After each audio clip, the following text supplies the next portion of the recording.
As we also heard yesterday at the gala dinner in the remarks of Zbinek and Sonia, we know that the realization of several synchronization projects among power systems have been among the achievement on ENTSO-E in the past 15 years.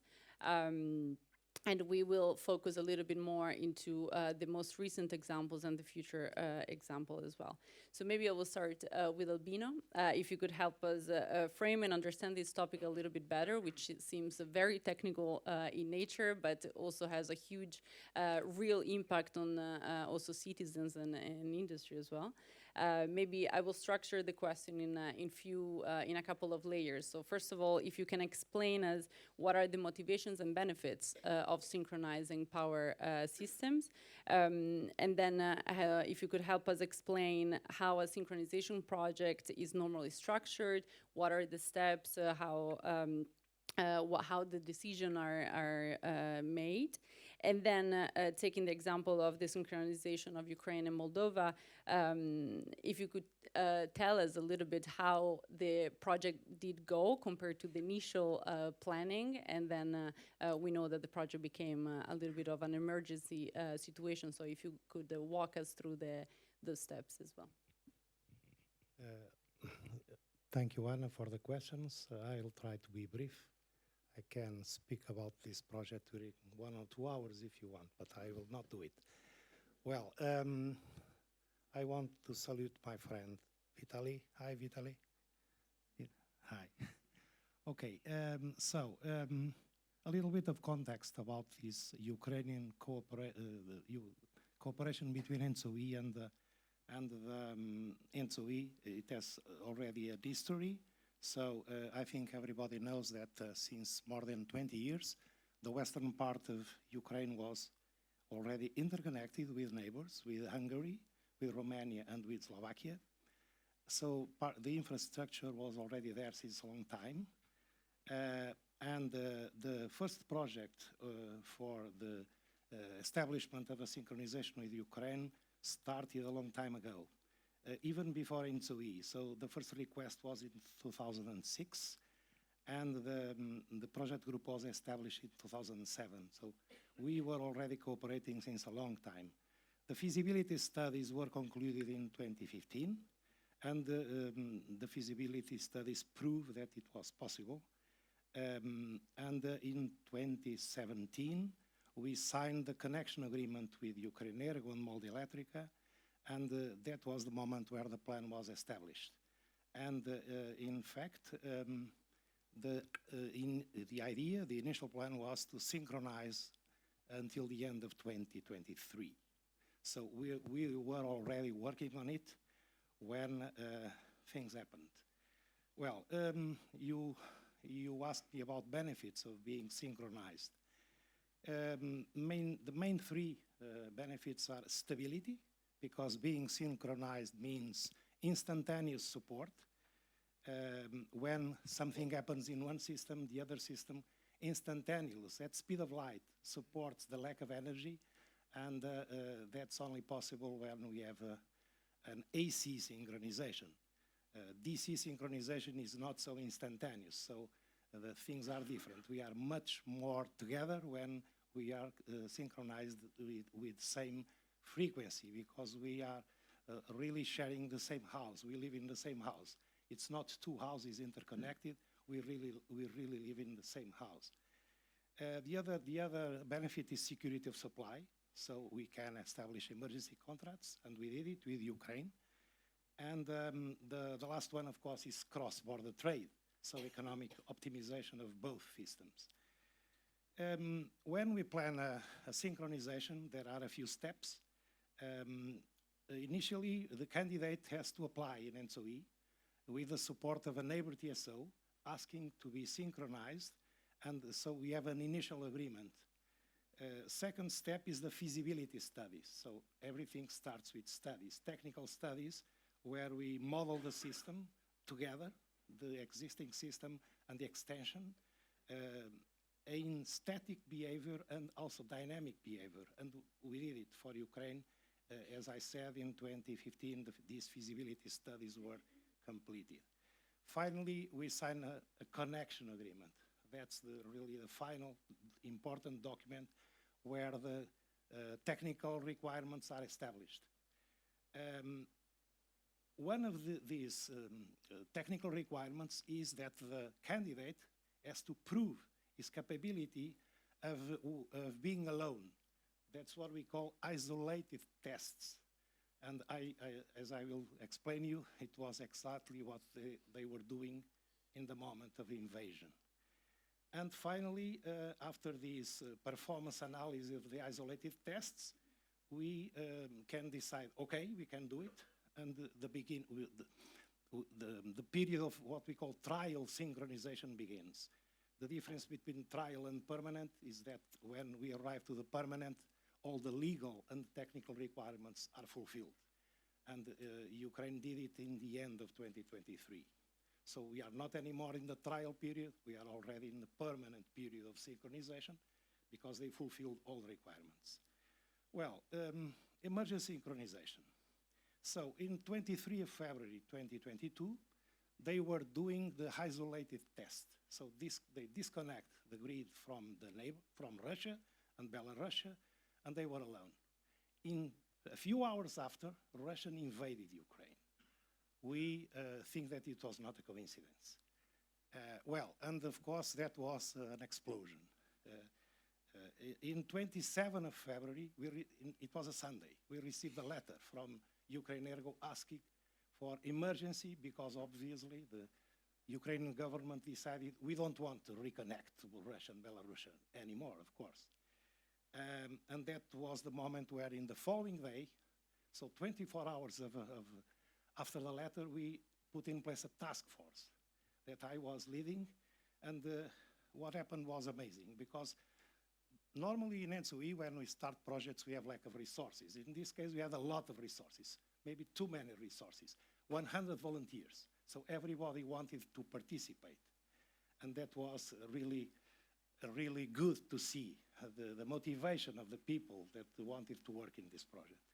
What we did in the task force, we did risk analysis, because of course there was risks to do the synchronization. We also discussed and decided mitigation measures, and the main risk was cybersecurity, because to interconnect we have to exchange a lot of data.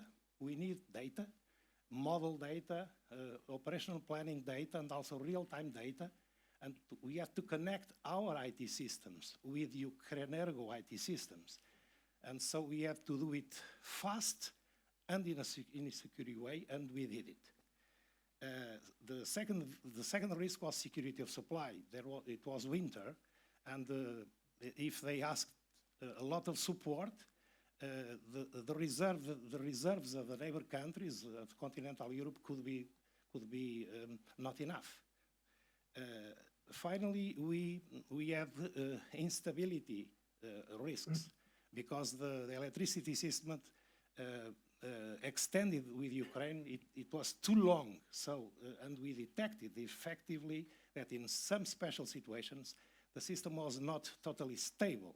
So we have to take mitigation measures to control that instability. And finally, we concluded all the operational procedures that were not ready, because we were forecasting the synchronization for end of 2023, but we did it. And finally, with the political support of the European authorities, the Continental Europe TSOs in 11 of March approved. We have the minimum conditions, so we will go to the synchronization.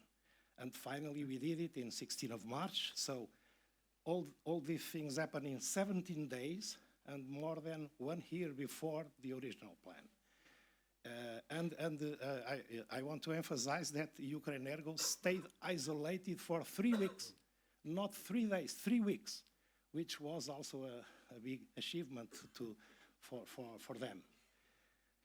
To finalize with a personal view, what we did, and when I mean we is the task force members, the colleagues from the continental TSOs that worked in this project, Ukrenergo and Moldelectrica colleagues, what we did was extraordinary. In my view, it is a once-in-a-lifetime project, unforgettable project, made possible only by the skills, the motivation, and the spirit of solidarity of all participants. Thank you, Albino. And we'll go back to the concepts of solidarity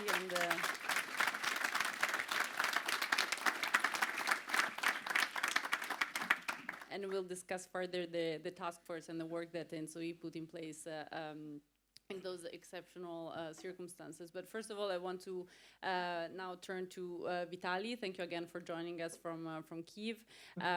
So as Albino reminded us, Russia invaded Ukraine during the isolating test. So I want to ask for your perspective in these regards, and if you could please describe us the conditions in which the emergency synchronization was operated from your standpoint, and thinking back, if you have any insights that you would like to share, were you confident that that was actually feasible and that was going to happen at all? But again, I will leave you the floor for your insights.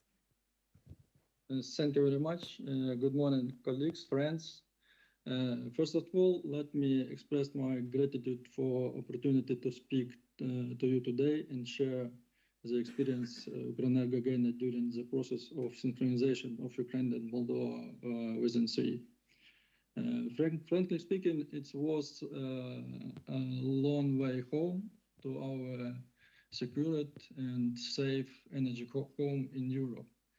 The job started for us, as Albino said before, in 2006, and we've done the great job with our modernization, our transmission system, modernization, our generation to obtain very good control for frequency and voltage in our system. On June 28, 2017, Ukrenergo signed the agreement on the condition for future interconnection of the Ukrainian power system with ENTSO-E continental Europe power system. Since then, we started the implementation of tasks outlined in the catalog of measures, comprising over 200 technical and organizational measures. Key steps included establishing a control block Ukraine-Moldova, performing grid modernization, conducting tests on power units of Ukraine power plants, establishing of consortium of ENTSO-E system operators to assess the feasibility of synchronization, conducting additional studies. It was a very huge and big job for us and for our European colleagues. We also did a lot of work to achieve certification as independent transmission system operator in compliance with European standards confirmed by the Energy Community Secretariat and Ukraine's energy regulator. Synchronization was initially, as been said, planned for late 2023. On February 24th, 2022, Ukraine's power grid was disconnected from Russia and Belarus for a planned 3 days test in island mode. However, due to the outbreak of Russia full-scale invasion, a decision was made not to return to joint synchronous operation with aggressor states. And Ukrenergo emergency connection with Europe became urgent. Instead of 3 days, the isolated mode lasted 3 weeks, but we managed to prove the resilience of Ukraine power system. Our system was under control of our European colleagues, especially from colleagues from system protection and dynamic group. Our friend Walter Sattinger, I think, can tell big story about this period of our isolated mode of our system. In response, ENTSO-E convened a task force. It was more than 100 experts who successfully prepared everything for the synchronization in just 17 days. I think it was a record for full world that this big job done only in 17 days, and testament to the unprecedented cooperation and commitment across ENTSO-E's network. On March 16, 2022, synchronization was successfully completed. We have to understand that during this period, our national control room was moved from Kyiv to a city near border with Europe. It was also very challenging for us, and we done this job. And the synchronization provided essential support to Ukraine power system during a period of unprecedented crisis. Solidifying ENTSO-E's role as a stabilizing force and trusted partner. It also ensured the stability of Ukraine energy supply, which is critical for maintaining military capability and sustaining economic functionally amidst the ongoing war. We all in Ukraine understand that without electricity, our state will not survive in this condition. And only with support of our European colleagues, we done this job and do this job every day. Thanks to the strategic negotiation between Ukraine's President Vladimir Zelensky and EU leadership President Ursula von der Leyen, we have further strengthened energy security. As of December this year, Ukraine secured an increase in maximum electricity import volume up to 2.1 gigawatt. The synchronization of Ukraine and Moldova with ENTSO-E was a technical milestone. It highlights the strength of international partnership and shared values. The collaboration underscores the vital role of energy solidarity in building resilience and ensuring stability during crisis. And once again, I want to thank all colleagues from ENTSO-E side for this support that we obtained and still obtain from your side, because it's very valuable for us. Thank you very much again. Thank you, Vitaly.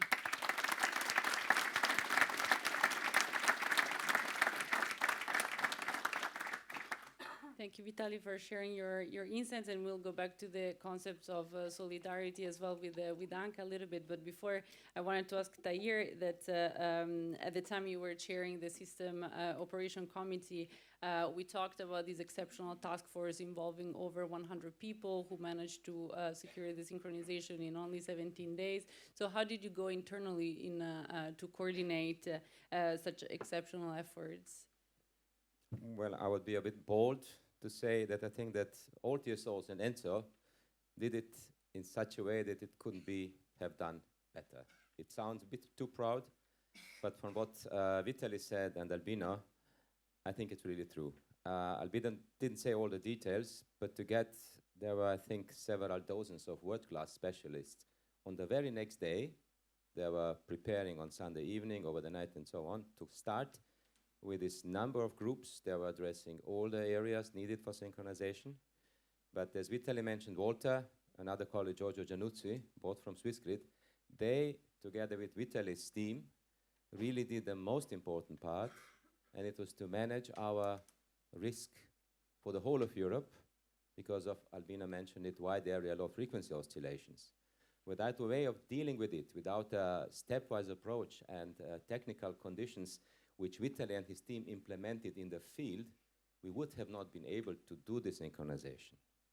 I would not go into technical details, but special credit goes to, I also honor myself to say, my friend and dear colleague Vitaly and his people, who had another dimension, which we didn't have to have ourselves. And it was simply said, pure human bravery, courage, to go into the substation of a major generator to do the on-site configuration changes in order to improve the voltage stability parameter settings between the two air rates, and knowing that you are going back into the air raid shelter. Just to mention one single example, we know of many more. So this is where the most important and the highest credit and the highest appreciations go to Vitaly, to Ukraine, go to their staff in the field. I won't be longer, but for making the 16th of March a true success, there is one substantial ingredient, and this is ever since persistent, continuous, unanimous support of European Commission. It is the former Commissioner, Mrs. Kadri Simpson, it is Mechthild Worsdorfer, it is the whole team of DG Energy. And from the very first day, we have been weekly from system development and system operations updating them. We have been daily, or even within one day, more times in contact with them. But what was most important for us was, since we were acting not within a legal mandate, we were acting without any mandate. It was something never done in history anywhere, you know, synchronizing together in conditions of war.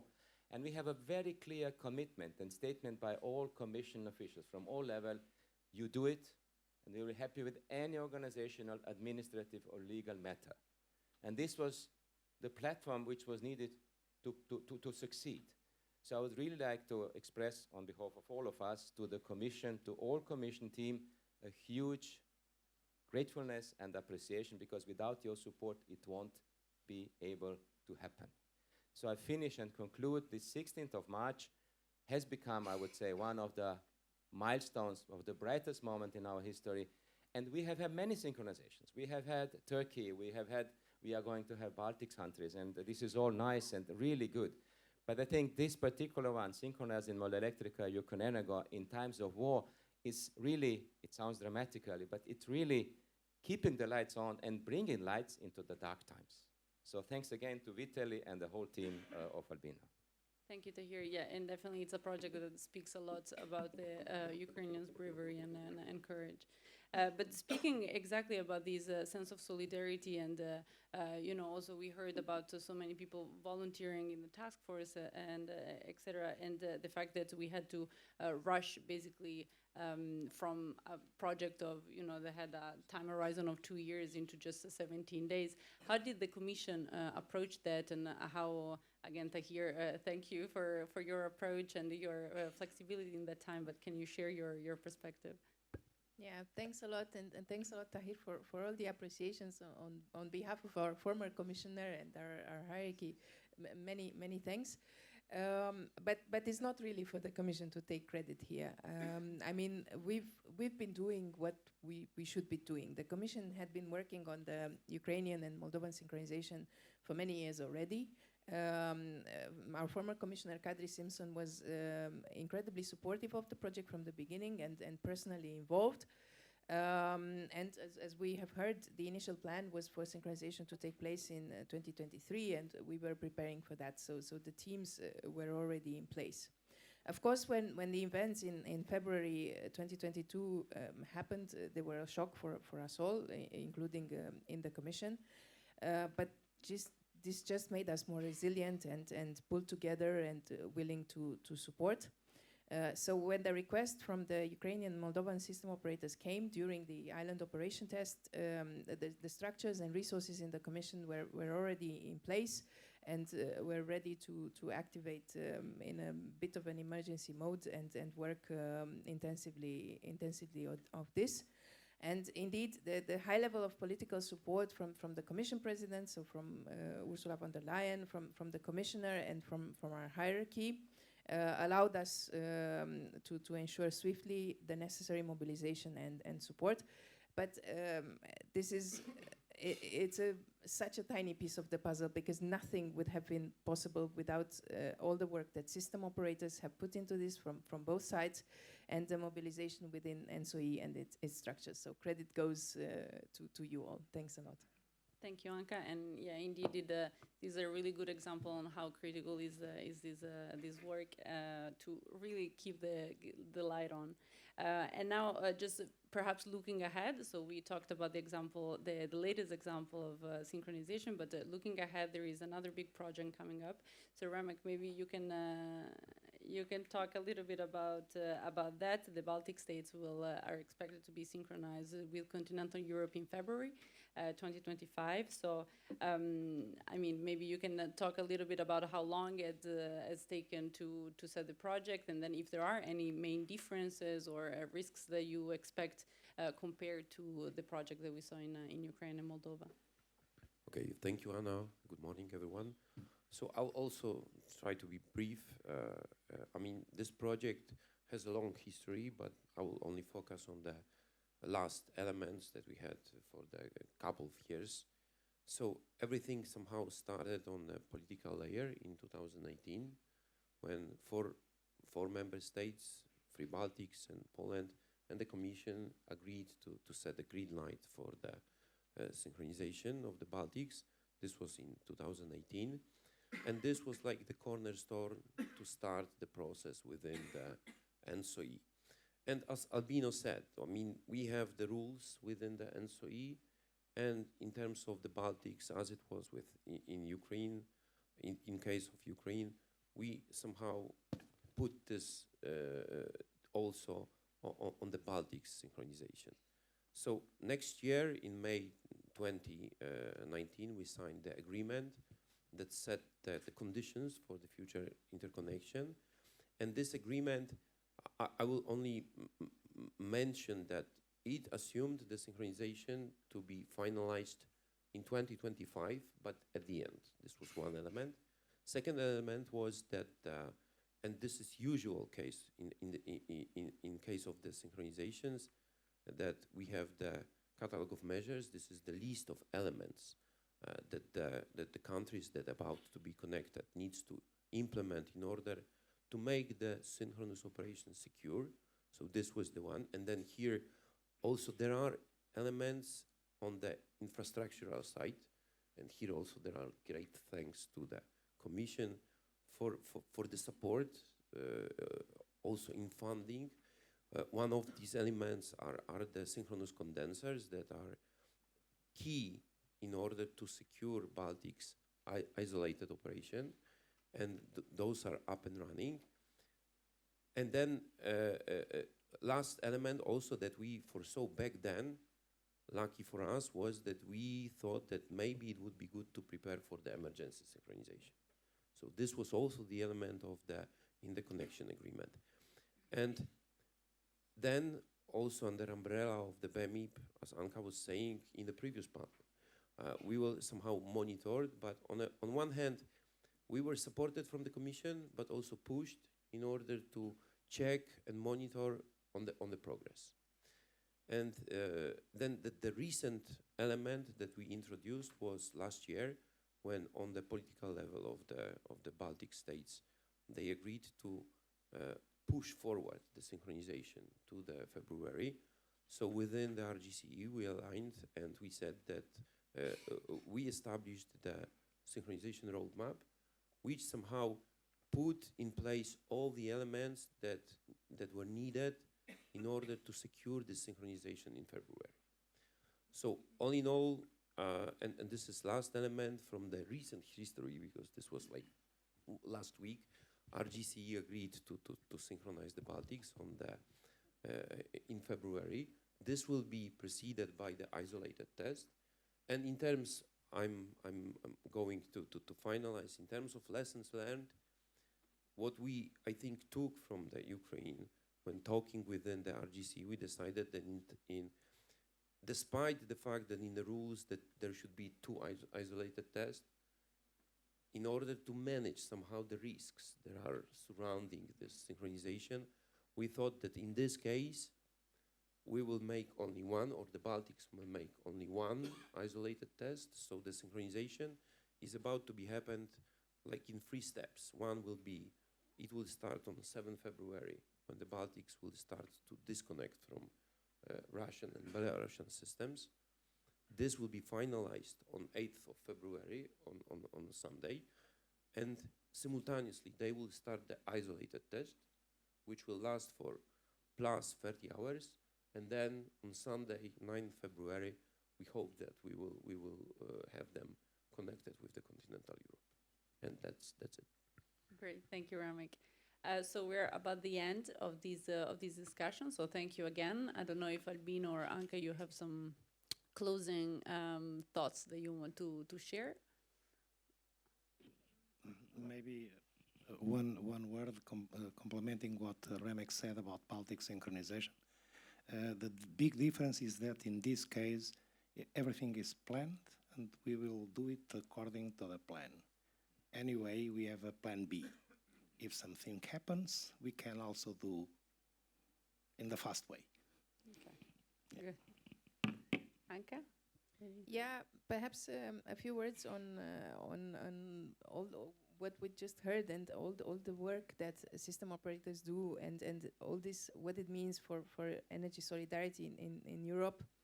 And it just allows me to share my continuous amendment towards all the lessons that we continuously learn from how transmission system operators in Europe continuously cooperate.